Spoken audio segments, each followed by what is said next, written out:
I'm Sir Flowbojan Thunderhammer. And I'm Teflon Frosthammer. And I'm Cabbage Tidehammer. And this is WAK.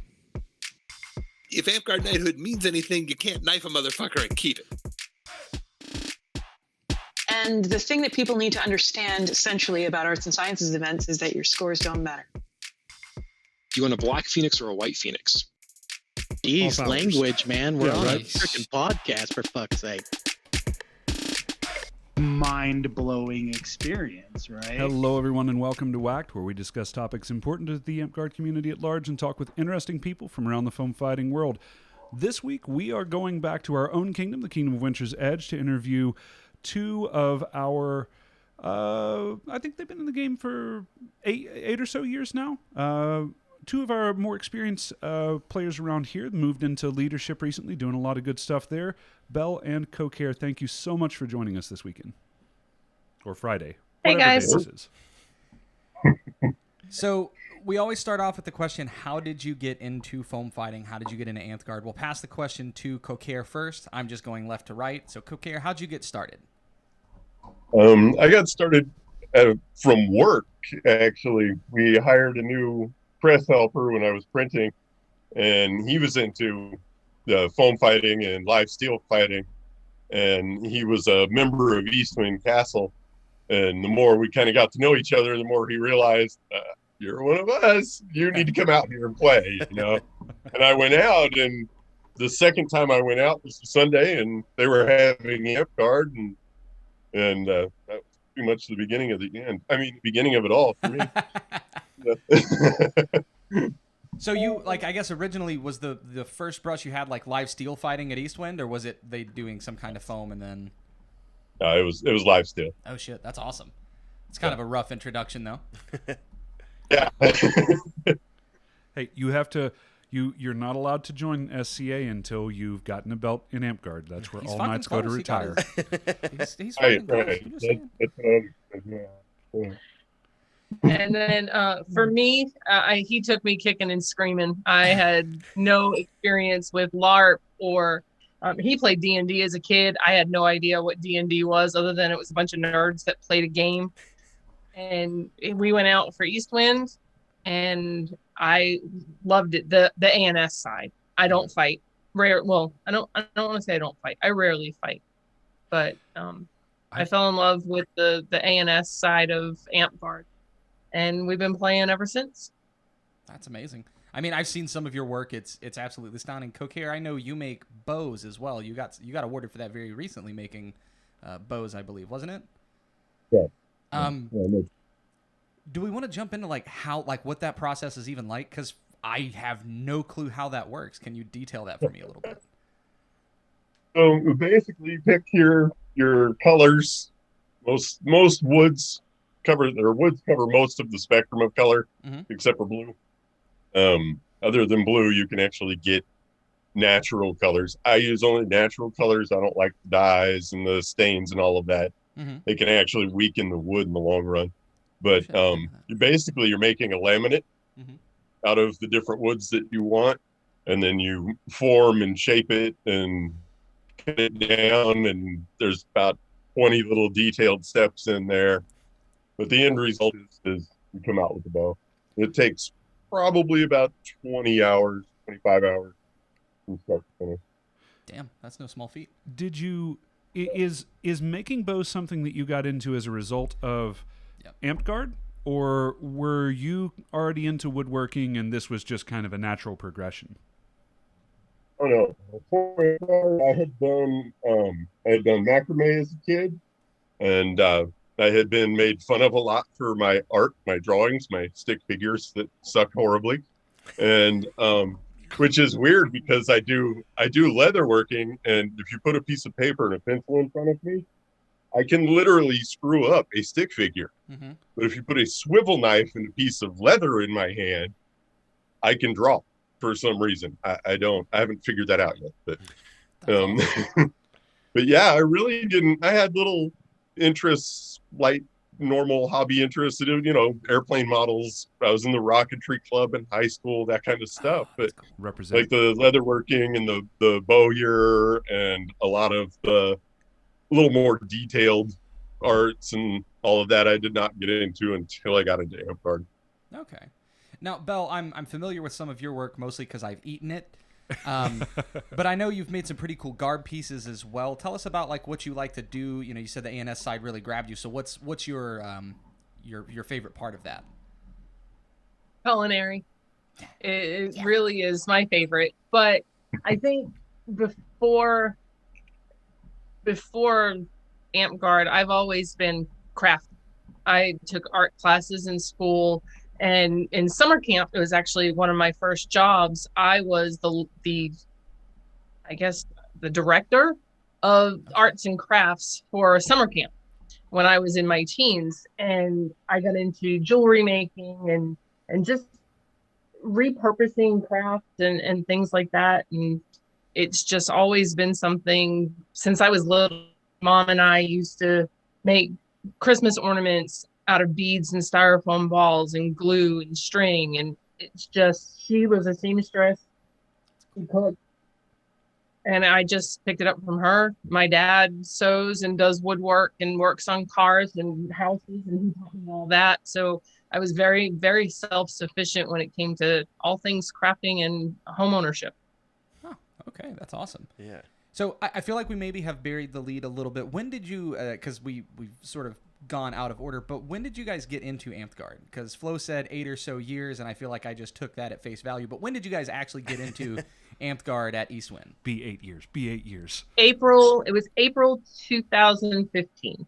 So it'll be 7 years.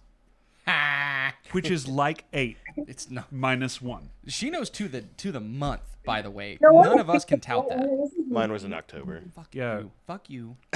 Mine was August. Mine was like 2009 sometime. I don't fucking know. Okay, so we've got 7 years ago, because Flo's wrong. 7 years ago. This is, what rule set is this you guys are getting roped into? This is 7.0 then, yeah? We're in 8 now. I think we were in 7 back then. Yeah. 7 or 6. I just don't know. 7's lasted a lot longer than I thought it did. So you jump in the 7.0 rule set. I guess this is more a question for Cocaire since you don't fight as often, Belle. But what class did you play then, and has that changed in 8.0? No, I played Scout the entire time. Just recently, I've kind of switched over to Archer. Believe it or not, it took me long enough since I make those. You know, I think I would have done that a few years ago. But yeah, I've played Scout almost the entire time. Man, sell me on Scout, because like everything I ever hear is if you play Scout, you're a true masochist, and I don't know why, because I don't play Scout. So sell me on this. Like, what's the so the Scout is kind of the jack of all trades. You have the heal, you have men, you have enchantment that you can get out and really terrorize the assassins, which was my primary reason for picking Scout, because there were 30 people at Park and 22 of them were assassins. And I kind of went, wait, these classes, some of them have a foil. Let me look. Oh, we don't have a Scout in the Park, and there's assassins everywhere. So it was a lot of fun for me to basically just run around the field with the tracking going constantly and irritating the assassins. So, it was good fun. Tracking everything. Hey, I'm gonna be real open and real honest with you guys right now. I didn't know that Scout got heal. So that's on me. I never played it, so I didn't know that. But Scout gets heal, you guys. That's cool. Just the one. I don't know what to say to that. That you didn't know that it had heal also? You didn't know correct. either. I Yeah, also yeah, didn't yeah. know that it had heal. I don't know what to say to that. I'm downloading the Why you rule gotta book out real me quick. in front of everybody. Nobody knows it has heal because most Scouts are a little on the fighty side, and the guys on the fighty side tend to not like to really keep it on. It's too many words. It's way too many words. It's like, you get up, stop crying. That's the perfect incant for heal. I mean, basically, yeah. So, the moving to the side with the ANS stuff, because this is still an ANS question for both of you. You, in addition to each one of you doing a lot of ANS in your own way. More recently, I've seen you involved in organizing tournaments, maybe even being the one that was running and recruiting judges and things like that. Was this something that you did at your local park and then have just recently started doing it? And by recently, I mean past 2 years or so. Yeah. Started doing it on the kingdom level. I have a follow-up question after you answer that. I'll take that one first. When I started, I had always wanted to hear the feedback, and I would always get roped into helping be a judge. Mm-hmm.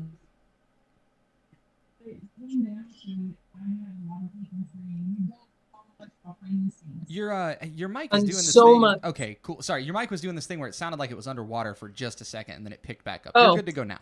Well, we are underwater. You just can't tell. Well, I have questions about that later. Do penguins free there? Is it penguins? God yeah. You. You can't see the fish going on. And it came down to it is that I was park prime minister and doing a lot of stuff there. And then it just seemed like a natural progression because I was so involved with the ANS to run for Regent.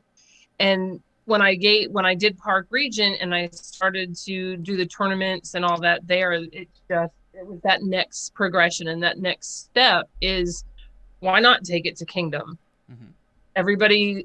Literally everybody that I talked to said, you need to be more involved at a Kingdom level. Get your name out there. Make yourself more available to people. Make people know who you are. And I was always very willing to be behind the scenes and be the little wallflower and, hang out with my people at events. And it took a lot to get out of my comfort zone to do that. And, like 2 years ago, if you had asked me to do this podcast, I'd have been like, no, he can do it all by himself. You're good. I think that's a trap that a lot of people fall into. Kingdom Office? Oh, yeah. I am officially not allowed to say that. Okay. No, going to events and then you kind of hang out with your people and don't really engage with a lot of other people. I call it a trap. I don't mean that. I don't mean it that way necessarily, because I think that's a normal human thing. Is I don't get to see my friends all of the time. All of my friends are going to be at the event. I really want to hang out with them, but I can only recall a handful of times when I would go and talk to other people at events that I just had a bad time. There's some times where what I learned was, well, these people are cool, but we're probably never going to grab a beer together. But most of the time, I end up having a really good time and kind of expanding the friends network. And it all comes. I think most people in the game have some form of anxiety or depression or something like that going on, and it inhibits our ability to talk to one another. But doing what you did, what you described right there, and just saying, you know what, I'm just gonna go do this. Maybe I'll only pick one or two people, just to go say hi to and see how they're doing. Over time, it adds up, right? Those one or two people have friends that kind of then get incorporated into your ever expanding circle of friends. So just a shout out to anybody out there that is in a similar situation. It doesn't take this big monumental effort of reaching out. You can go slow and at your own pace, but I do really encourage everybody to do it, just to step out of the comfort zone just a little bit and say hi, start up a conversation with somebody that you might not have otherwise talked to, or maybe you wanted to, you just never have yet. Yeah. So on the topic of Kingdom Office, because I kind of floated that balloon out there and nobody shot it down immediately. Belle, you are currently our regent, serving your second term, I believe. So you are almost free. You're so close. And Cocaire, you are currently running to be the next regent of the kingdom. Yes. So how much of Belle's lead are you taking here, Belle? How much do you expect to be helping out? What is the transition going to be like if you get it here? She said, "I'm out. I'm done." She said, "You're on your own, bitch. I'm gone." I'll be honest. Behind the scenes, he has been an advocate for me, a sounding board. And, I want to try this. What do you think? I want to do that. What do you think? And I really thought that he would have ran for Kingdom Office before I did. Mm-hmm. And it was more of a, he got to see what it takes and what I've done. And maybe he's going to do better. Maybe he's going to do it differently. And I think he's got some amazing ideas of his own that, as much as I would have loved to steal them, I wanted to make sure that he had those. Yeah, absolutely. I mean, I think if you're serving in Kingdom Office, you always want to see the people that come after you do better than you did. Yeah. Like I don't know. Like, I can see it from a different perspective of like wanting to be selfish and wanting to always be the best, but like, no, I just want everybody to do better than I did. Holy shit. So with that cue, Cocaire, what are your plans if you get the role? So I think the first big plan is to overcome the current sort of, I want to say environment, but the kind of current environment. Mm-hmm. I think the Black Plague has kind of burned everybody out a little bit on ANS. For a long time, we were all stuck in our houses doing just that. And now when you go, hey, let's ANS, everybody goes, oh. It's a very lackluster response. Figuring out a way over that is probably the first step, I think. But I do have some ideas. I've got some monthly plans that I kind of want to put in place that aren't super high level ANS type things. Working with the symposium crew and encouraging that, and getting people to that, getting people to want to do that is very, very important. But I think right now, I think it's going to be more productive if we get everybody sort of back in that groove. Mm-hmm. And I have been in office since about a month after I started amtgard. No shit. At our shire at the time, our sheriff had some medical issue and had to step down, and shire, it's only a handful of people, and they were like, hey, you come here, we want to talk to you about this. And I've basically been in office ever since. I've tried to take a break twice, and both times were cut short, where I stepped back in to be pro tem for the rest of a reign. But when I've always run on the same thing. amtgard is a game. Games are supposed to be fun. Mm-hmm. If we're not having fun, what's the point? So I think we have to get back to having some fun with ANS. Get in and do some silly stuff, do some goofy stuff. Nobody, I can step out and go, hey, in June, we're all going to make dragon scale pauldrons, and we're going to have a competition. Super fun, super cool. No one's going to do that. Right. But if you step out with something that's a little goofier, like a few years ago, I saw a Find the Face challenge. Or it was a photography challenge where you had to go out in the world with your phone and find faces in weird things. You get trees and mailboxes and all of that. And it was silly. It was fun though. And it kind of got people back involved. And that's going to be the trick. What's that called? The phenomenon where we pareidolia, where we see faces. Yeah. Yeah. I was going to say I had to learn about this at a very young age because I'd see faces in like the linoleum patterns in the tile at my grandma's house. Yep. I thought I was crazy, and they're like, "No, that's just a thing. People just do that." I was like, "Oh, I'm not crazy." Later, I would learn I am crazy, but it's different for different reasons. Yeah. So for real quick, just for people outside of our kingdom who listen, because we do have people outside of our kingdom that listen to our show. Lies. We do. Hey, by the way, thanks to everybody for boosting us up over 200 subscribers. Yeah, absolutely. If you want to help the channel out, one of the easiest ways to do it is to click that subscribe button, like the videos. There's not actually going to be. It's down here. I'm trying my best to point at where that button's going to be. That's me. You're just pointing it. Yeah, yeah. Anyway. But yeah, all joking aside, it really is one of the best ways to help out the channel. It really does mean a lot to us. We're never going to be big enough to monetize or anything like that. Says you already quit my job. But it does unlock features in YouTube to let us do that. So again, if you like what we do, subscribe your parents, your brothers and sisters, random people whose phone you pick up at the airport. Just do a fraud. Yeah, just do a fraud. Subscribe, everybody. Go ahead with your question. What were we talking about? No. So what I was going to say is for people outside of our kingdom, because we do have those that listen to the show, What Cocaire just mentioned, Symposium, is an event that we try to have every year that is focused on the arts and sciences. There are several different classes that get taught throughout the weekend. And there are like time slots where the classes it's essentially, I think they've always done it as like a Hogwarts theme, but basically like you have classes. So in the morning you go to, I don't know, a bow making class, and then later you'll go to a gauntlet making class. And by the time you leave, it's a little bit, I don't even want to say it's an expensive event, but like you pay for those classes. And by the time you leave, you have something to take home with you, like a leather bracer or a bow or something like that. So for those who heard him mention Symposium and had no idea what it is, that's what we're talking about here. Yeah. If you're into ANS too, it's a really cool event. We've done everything from, we have someone who you can sign up to make full siege engines. That's been a class that's been run. I think Lady Armstrong did a tunic making class once. Mm-hmm. Yeah. Stained glass. Man, that stained glass class took forever, but it was so cool. Yeah. So Coptic bookbinding. So there's been a lot of different things. I'm sure that there'll be advertisement for what all classes are going to be offered this year. But if any of those sound up your alley, then you may want to try to make it to Symposium this year. It's a pretty cool thing that Winter's Edge puts on. Mm-hmm. It's pretty neat. I'm going to ask my follow-up question. Yeah. It's like I felt like it was coming any moment, so I just froze.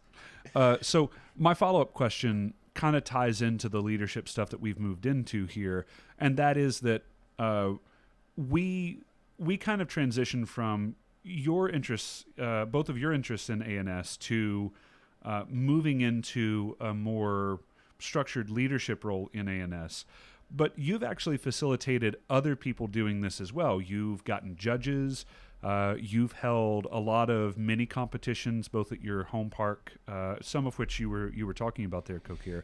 So if I'm someone who is looking to get into this and not really sure where to start, did you guys have any resources that you looked to? Did you have anyone that helped you along, or did you kind of just discover what to do along the way? You want to take that one?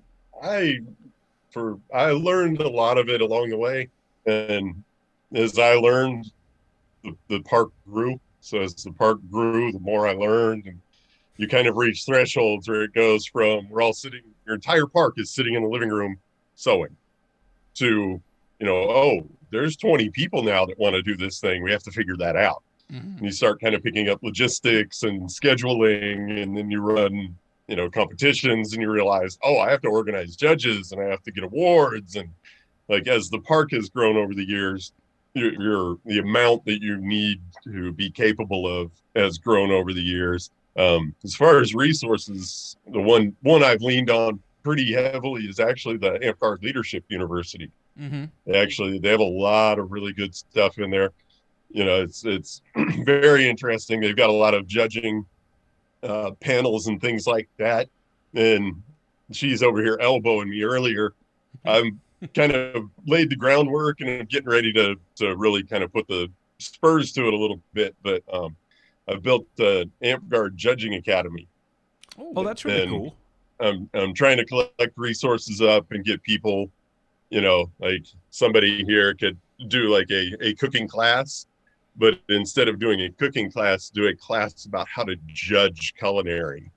And trying to get a collection of videos together like that, so that when you're judging, or if you're going to go judge and it's your first time, or if you're going to step in, you hear someone like this is coming with a cake that you're going to have to judge, and you kind of go, I've never really judged anything like that. You can get on the amtgard Judges Academy and go and look up a culinary how to judge video and be able to kind of get some basic knowledge from that. I don't know. I think so it's still early. So that's really cool. At least with culinary, I think the idea as Subway is laid out is if it tastes good, it's a 5, because I got food and I didn't have to eat anything, and I didn't pay for anything, right? Yeah. So 5 it is. Yeah. Listen, if you make that baklava cake for us to judge again, I'm in. Just sign me up right now. I'm all for it. It used to be a running joke when we would do quals like at a local level that like if you made food, it was a guaranteed 3. That's your entry, because like I made cookies. Cool, 3. Get out of here. Yeah, the write-up. I bought the cookies. I put them in the oven. Crossed out. Yeah. I cooked the cookies. Yeah. Right. But No, so here's why I bring all of this up. I think that there's a lot of times that people will enter things into ANS competitions, and when you're new, you don't expect to win. You hope to do well, but you don't expect to be first place. You're the very first thing out the gate, right? If you ain't first, you're last. But Ricky Bobby. But amtgard has come such a long way. I think that we have this very, very high standard that we hold for a lot of our volunteers now. And this is partially where some of the negativity... I think that there are times where volunteers in every single kingdom in the game aren't treated the best. Or aren't treated as well as they could be. Depending on what position you're talking about, part of this is because there's been people that have come along that have done it really, really well. And so now the expectation is everyone's going to do it really, really well. Cocaire's story kind of highlights the fact that, especially if you're at a smaller park, you can grow with the park. And even if you're not at a smaller park, everybody makes mistakes all of the time. Scale the type of thing you want to do to your level of experience. You know, if this is your first time doing it, maybe don't jump into a full kingdom level. Maybe do something fun like he was talking about with, hey, everybody go out and take pictures of flowers or something like that, and we'll vote to see which one is the best. Give yourself a chance to make those early mistakes, knowing that you will, in an environment where everybody's going to be okay with it. It's not like their 10th dragon is on the line, and if you've messed up, then everything's over.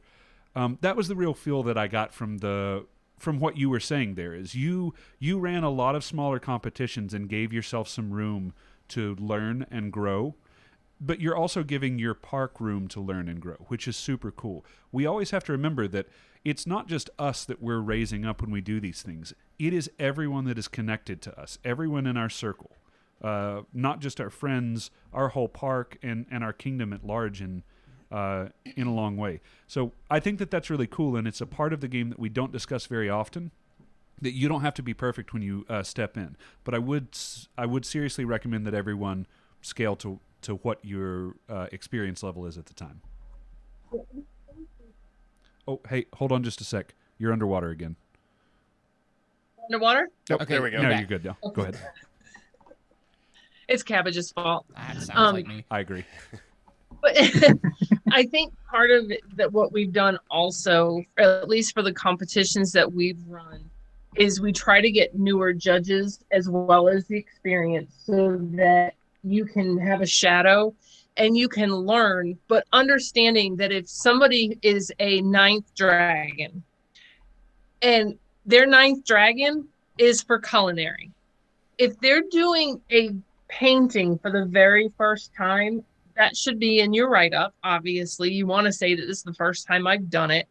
And you as a judge need to be cognizant of that and take that into consideration, that just because they're a 9th dragon doesn't mean that they're going to have the amazing painting, because they haven't done paintings before.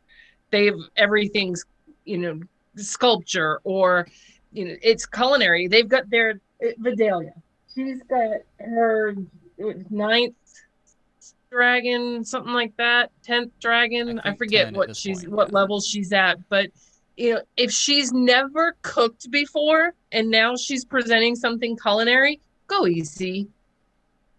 And I think, and that's something that we've tried to work with the judges as well, because we don't want new people to say, oh my goodness, I'm up against all these 8th, 9th, 10th levels and there's no way I can win. It's not about winning the competition. Yes, we do have Dragon Master competition and People's Choice and things like that, but ultimately these competitions is for you to get judges' feedback, to learn where you can improve, and you're basically you're racing against yourself. Mm-hmm. And I think that's important for people to understand. And it's just like, even when you play a class or when you're on the field fighting, no, you might not be able to go up against a warlord and win in a tournament. But the more you practice, the more feedback you get from somebody. You never know. You might step on the field with one of the triad or one of the maelstrom and whoop butt. Or, and I'm just tossing this out here, you can wait until all of those warlords are too old and broken to win anymore, and then come in and win the tournament. And you can be okay when the younger generation does the same. They just wait you out. You have to, if you're signing up for the ride, you have to be okay with the results. Shit. I love you, Zeb. So it stands out to me that like if the entries were completely anonymous, that could help alleviate that, like, oh, I'm going up against Vidalia, right? Like, I'm going up against a scroll, and you don't even really know, right? So would a truly anonymous ANS be like... You do, though. Like, I mean, if there's a badass looking scroll in there, and I've seen Vidalia's work before, I don't go in and go, I wonder who put this in, and neither do the judge. I get what you're asking. What I'm suggesting is more of like an ANS glory hole. Like, you hand it over, and then it goes behind closed doors, and it gets judged, and you don't even know what's on the other side of the wall. Okay, I've killed Jeff. So two things. One, I actually think that's kind of a fun idea. Two, we have got to come up with a new name. We cannot. It's the first thing I thought of, which I realize is a problem. You know, you get the concept. I mentioned that we could never monetize. It's because of this. It's Lucas specifically that. So how about you say, like, behind a curtain? How's that? Yes. Okay. I like that. I like the idea of the judges walking into to something, and you don't know what other people have put up. Like, it's got its own little... so it's a box you reach into, you feel it around, you guess what it's made, and then you just give them a number, right? The judges can see it. Okay, yeah. But as you're entering pieces, like it goes into the ANS room, unless you're a judge, like, you don't go in until the end of the day, and then you can do the people's choice or whatever after the judges have had their turn with things. But when you are turning something in, you don't know what's behind the curtain, right? Like, that seems like a lot of setup. And if you were to run a tournament like this, I can imagine your life would be hell. But it also seems kind of cool. Yeah, I think it's doable for certain things. Obviously, you're never going to be a bardic. You're never going to be able to do something like that. Someone's always going to see. And I think that based on how we set up our ANS and the check-in times and stuff, it's a matter of getting there. But I don't think it's at the event that's the problem. That's fair. I think it's not at the event. It's leading up to the event. We actually had somebody that said, well, I know that so-and-so is entering, so I'm not going to bother as long as he's doing ANS. Boo, I hate that. And that you're doing yourself a disservice. Right. I'm so fortunate to be bad at ANS that, like, it doesn't matter who's entering because I'm not going to win. This is just about trying to get my 5th or whatever I'm on at this point. There's no chance of me placing anywhere close to the top. You're like a child wandering through a movie theater, asking questions. I don't get that reference. The Big Lebowski. Oh, dude, it's been so long. Until you make a better Big Lebowski reference, I'm silent. I don't know any of the... It's been too long since I saw the movie. I remember the dude. Why are we talking about this? So, the thing is like, especially with ANS, and we have to train our judges, and I think that Belle spoke to them, and Cocaire ran it, that's yes. right. I spoke to them about it, and like you guys had said, you kind of have to, with the feedback, you have to kind of be cognizant of what this is and like what level it's being presented at, basically, because we want to encourage as many entries as possible, right? Mm-hmm. Because that is, like you said, where you can get the most valuable feedback. Most of the time, the judges are also higher level artisans, because artisans judging artisans is the better way you can get it. But that doesn't necessarily, it's not 100%, right? But you get the most valuable feedback from people who do the things that you do, right? And so you really want to encourage your people to enter any tournament type thing. And maybe we need to look at it as a game and less of like a tournament in general or something like that, right? Or put the emphasis less on the tournament and more about the growth of the artisan Man, did you feel that? We fell out of the drift for a second because I'm on the other side of that coin. I was going to say, like, Godric is too. People pitch for 5 and under tournaments all the time for fighting. Could you do 5 and under for ANS? I mean, you could. But it's the people who are lower that need the little boost, right? Like, yeah. I want the tournaments to be awesome and competitive and that kind of thing too. And I would, if entering, try to game the system in whatever way possible to try to win, right?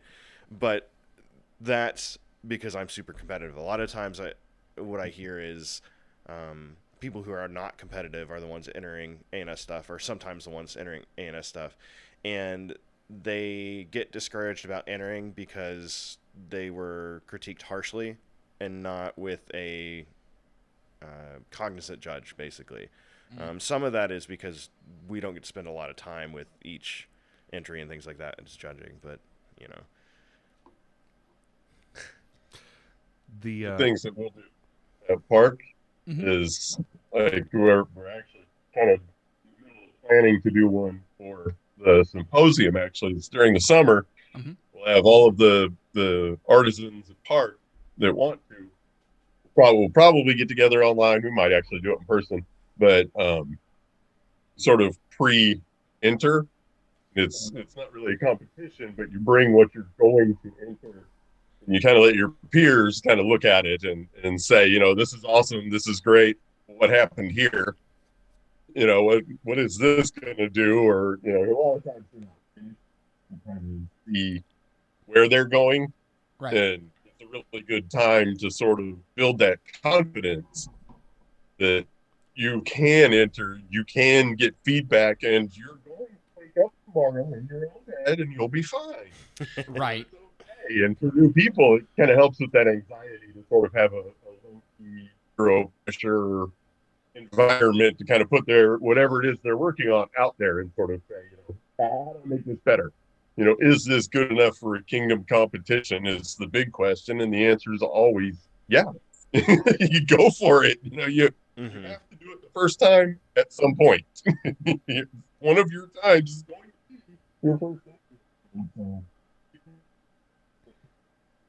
Yeah, almost like a Road to Dragon Master kind of thing, where it's like, here's the prototype, and then critique that, and then here's some changes, critique that, and like, okay, now is it good enough? I like that as a concept. Yeah, like, actually, that's a really cool way. Like, sometimes we go and do ANS nights for parks and stuff like that, right? And we have a targeted, like, let's make a tunic, let's do a whatever. But I think one of the cool ones is actually what you had said is, like, leading up to a Dragon Master or something is have a few ANS nights, you know, 3 months in advance to be like, hey, whoever's entering in this thing, bring the stuff you're working on. It doesn't have to be finished. Like, you can get some critiques from your local level players and finish pieces at those things and then enter them at Kingdom. I think would be a really cool thing to do. Yeah, even something where the point of the ANS that you were doing was just planning and concepts, right? You know, hey, I've got this idea. I want to make an archery target. And I don't do a lot of archery, so hey, Cocaire, are you going to be at the next ANS that we're doing? And I'll get Patches and Warlord Gun because they do a lot of archery too, and I'll sit down and see what they would like to see because I'm just in the mood to do this crafty thing, but I don't know a lot about the thing. I end up in a I don't know if this is true for other people, but I end up with a desire to go do a thing, but I don't necessarily have a big background in it. And so being able to sit a bunch of people down in the room that are really interested in that and talk to them about it when they had their own projects and would be doing the same thing and I could contribute to what they're working on sounds kind of fun. So do I hear, Flo, that at some point you're going to run for Kingdom Regent? Is that what I'm hearing? I have been the Regent of Winter's Edge more times than I care to count. He has been the Regent of the Principality of Winter's Edge more times than he cares to count. That's what I was implying. I said what I said. Just could go for Kingdom Regent now. Could be. I actually thought about running for Regent, and the platform that I was going to run on was that I don't know a lot about ANS, and so I would be going every 2 weeks and like learning something new. Like, hey, I'm going to sit down with so and so this week, and we're going to make an arrow, and then I'm going to tell my story of learning how to make arrows or something. I thought that'd be kind of a cool, I don't know, gimmick Like an ANS Anthony Bourdain. Yeah, like an ANS Anthony Bourdain with less delicious food. It doesn't have to be less delicious food, though. We can make cake. Stop this, man. So sure. About leadership stuff, though, I had kind of a throwback question to tie in the leadership stuff that we'd been talking about to some of the ANS, but both of you have been in leadership for quite some time, either at local level or now moving into to kingdom level. By the way, I don't think that this will come out in time, but if you're in Winter's Edge, go vote. In whatever election happens to be coming out when this video comes. When's the deadline? We can fast track it. The 7th. Yeah. Of April. Yeah, we can fast track it. That'll be fine. This will come out on Friday then. Oh, great. So, hey, Winter's Edge, go vote. Yeah. But so your transition from local park into kingdom level, and sticking with your interests in ANS here, has you have been kind of, we were talking about lifting people up with you. You've been kind of pulling a crowd with you too. People that are, you're teaching how to do your judging, all of the things that we've been kind of covering up to this point. Do you have a core of people that you bounce ideas off of? Right? We've talked about this in different forms with the projects that you may do, or you two talked about bouncing ideas off of each other. But do you have other people around you that you reach out to kind of bounce ideas off that? And how do you build a network like that? So the short answer is yes. And it really is, it started local with other knights. Wheelock, Marcus the Mad, just talking with them, and then getting introduced to Covina from Neverwinter, and then Lorik and Fiddles and Kazan. And the more I talked to people, the more that grew, and they pointed me, hey, maybe you want to go talk to Beefy about this. And in some cases I did, in some cases I didn't, but it really has been people pointing me to other people. And I think that is one thing that I do love about amtgard is everybody is willing to help, whether you want it or not. Everybody is willing to help. and some people, I got a chance to work with Ruby for a little bit when she was my apprentice, my first reign, and just things like that. And just even just talking at the mid-reign event, talking with Teflon. It was the first time he and I had spent any one-on-one time in person, and hearing that, and then sitting down and talking to Cabbage, and it's just things like that you start to make those relationships, and they will point you into the right direction in most cases, if it's not them. And I think that that's fantastic. I love that about amtgard. Yeah, I think that it's really good advice too, and it's one of the reasons that I asked the question. You and I, you and Cocaire and I operate on kind of the same level when it comes to the way that we start to branch out. And going to the Knights first is great. Going to people that are just higher up than you in whatever you want to do, and talking to them about it is good too. The point of this was to draw a comparison between what we were talking about with getting better at your particular skill, whether you want to be a good fighter or a good ANS or something, and it applies to the leadership portions of the game as well. And I think that gets often overlooked. Yeah, it's. I think it is as well. It is this taboo in some cases that there are people who are not approachable, and that's not the case. It's sometimes they just want to be asked. They want to be valued. They want they're not going to put themselves out there. And I was one of them for a very long time. And people would say to me, you're unapproachable. And I'm not. I don't go talk to people. If they come and talk to me, I won't shut up. But it really is. And I got to meet at the coronation event in October when we were in Alabama. Mm-hmm. Patches brought ink up to us and was starting to talk with us about this is her first time entering and what can she do and things like that. And it's that kind of, whether it's your people or you just take that initiative yourself, go and talk to somebody. If you saw that they made something really cool and you want to try it, go ask them, how did you get involved? How did you learn this?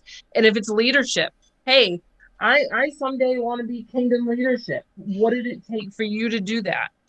But be prepared that you may not like everything that you're going to hear. And ultimately, it's what you make of it. Because I could have talked to every single regent that I know that came before me. Some I don't even remember at this point. But each one's going to give me advice. Each one's going to give me feedback. And in the end, I have to make it my own. Mm-hmm.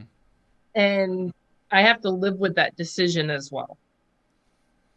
Yeah, and sometimes the advice that you get is conflicting because they're different people, right? Like that's kind of the weird thing with leadership is that you kind of develop your own style to a certain degree. And in doing so, the next monarch coming up may be completely and utterly outside of your style or whatever, but still do a good job. And that's the same with just about anything else, fighting to ANS and things like that too. I mean, worst case, the advice from one monarch to the next might still be like a novel take they hadn't thought of, and it gives them something to consider. And they may still make their own decision that's completely outside of what you'd expect, but it at least gave you something to chew on while you were making your decision. Yeah. And I suffer from the same thing. Oh, go ahead. And the same, it's even at park level, there are things. It was eye-opening for me going from Park Regent, I've been Park PM, Park Regent, and Park Monarch, and stepping into Kingdom Regent was a completely different world. But not in a bad way. No. It was scary because now you have the responsibility, but I can't force a Park Regent to do what I want them to do at their park. I just have to give guidance, and I have to be there if they need me. Mm-hmm. And for me, that was a struggle because I wanted everybody to ANS. I wanted everybody to do this. I wanted. Mm-hmm. Ultimately, I can't be at every park every week to make it happen. So I just have to be there. And I think that's the difference from a park perspective to a kingdom perspective. Yeah, absolutely. Yeah, I was just going to say, I suffer from the same thing where people just assume that like that I don't want to talk to them. I think I have like a digital resting bitch face where like people just assume I don't want to fucking talk. And it's like, no, if you ask me questions, I'll absolutely talk to you about it. But it's just like, I'm not going to be the one that goes to you and says, hey, how's it going? Because I've never been that person. So it is for people listening that think like, oh, that person's unapproachable or like, I can't talk to him. He doesn't like me. No, it's actually fine. You can talk to pretty much anybody in amtgard and they'll probably, treat you with that same respect, that same, let's talk about it kind of thing. But some people just need to be approached. Yeah, some people are just quiet people. I'm not quiet. I just don't like starting conversations. No, you are not. Yeah, I'm the same. I'm like Cabbage. I said it before. If you approach me for the first time, I will, and you get you perk my interest, I will not shut up. Mm-hmm. Shush. I'm not quiet. But yeah, I mean, so I think that the two of you network as well as anyone in our kingdom. I kind of threw back to this multiple times over the show, I know, but I really wanted to tie in that at its base, networking doesn't change. The hobby that you're doing at the time might change. It could be that you're trying to recruit judges for ANS. It could be that you're trying to gather a group of people at your park that will start coming over to your house and doing ANS nights. It could be that you're wanting to get some people together to start getting better at fighting. But the core of networking never changes. And it always starts with you just saying, hey, I want to know a little bit more about this. And other people then who may not be good or may not want to necessarily start the conversation, being really happy that they're a part of the conversation now, because most people deep down want to be a part of a thing, right? We all want to be a part of a thing. And so I really wanted to touch on that, because I feel like it is one of the most important skills if you want to move up in our game, is to develop your sense of being able to reach out to people, being able to talk to people, knowing who you can go to in your kingdom or at your local park that's going to be able to help you out. And understanding when you perhaps become that person that people begin coming to, to the younger people in your group begin coming to help them out. That's really where the ladder of extended leadership comes from in our game. And if your group or your kingdom is having a hard time with that, if you only have a few people that can do that, it's easier to fix than you think. All you have to do is, and you don't have to fix your whole kingdom either. All you have to do is find whatever you're really excited about right now. It doesn't have to be your hobby forever. Find the few people in your kingdom that are doing it, or people in other kingdoms that you think look fun, and just start asking questions. Just start asking questions. I love woodworking. Never done bows before. I do a lot of smaller stuff that I don't think you can see because it's off camera right now. But maybe Cocaire and I start talking about woodworking now, and that builds.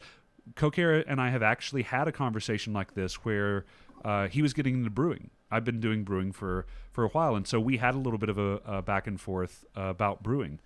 And I know that you've done a little bit of brewing now, so there's probably people coming to you and talking about it. So it's one of those things that for quieter people or people that don't like to approach can be difficult. But Lucas has gotten really good at it over the years. The two of you are excellent at it. And it's a skill that I think that is easy to work on, no matter your social comfort level. You just have to go a little bit at a time. One of the other things, there are people out there who want to learn and want to network, but can't come to Kingdom events for scheduling reasons, whatever. There's the Arts and Sciences of Winter's Edge page. There's the Winter's Edge Brewers Guild page. There's the ANS Anonymous, which is amtgard wide. So there are a lot of different resources through Facebook. Lots of parks have their Discord pages and stuff like that. So I think that if you don't just think I can only network at a Kingdom event, you also can through online as well, especially Facebook. Mm-hmm. Absolutely. ALU, like Cocaire mentioned before, is another great resource for that kind of thing too. It is. We'll post some links to those into the notes down below for people watching this on YouTube, so they can find the amtgard Leadership University. They can find those ANS pages as well. I just want to make the comment real quick. We are running up to that point on our show where we try to find a fun, funny, memorable, crazy story in amtgard. This is always the hardest question, so if you need us to buy you some time, we can. But when you're ready, if you've got a crazy or awesome moment in amtgard history for you, please let us and let a crowd know what that is. I do. I have not been playing for long, maybe 6 months. You're underwater again. I apologize. That's perfect. Unbelievable. IT nerd. All right, we're good now. We can hear you fine. IT nerd. Yeah, I know. It's just me, and I'm gonna dive. Yeah. But no, I hadn't been playing very long, and I had just recently picked up a bow and started messing around with playing with a bow. And Vishirin showed up at Park. I think it was Crystalline Chronicles. And we're around through the woods like a bunch of crazies, and we're having a good time. And I had heard the legends, I'd heard the tales and the warnings, and, it's that guy, the whispers. Going on about what a killer this dude was. Mm-hmm. And he and I had a chance to kind of chat and hang out for a minute before the game, but during the game we're running around through the woods and I see him and he's 30 feet 40 feet away, so I pull my bow up, and right as I let go of that string, he turns and sees me and charges. And as he's charging at me through the woods, the the arrow hits him right square in the chest. This fool throws his sword, takes a step, throws his shield, takes about 3 more steps. He's in full slow motion mode, stumbling towards me and leaving a trail of like body parts and acrobatics, and he throws himself at my feet. He's got a hold of the arrow, which I didn't see him grab, and he's holding it in his chest, and he lays down on the ground and leaves at my feet, and he looks up and he goes, I hate you. That was my shot. That's awesome. That's amazing. That's fantastic. That's good stuff. Belle, do you have similar story?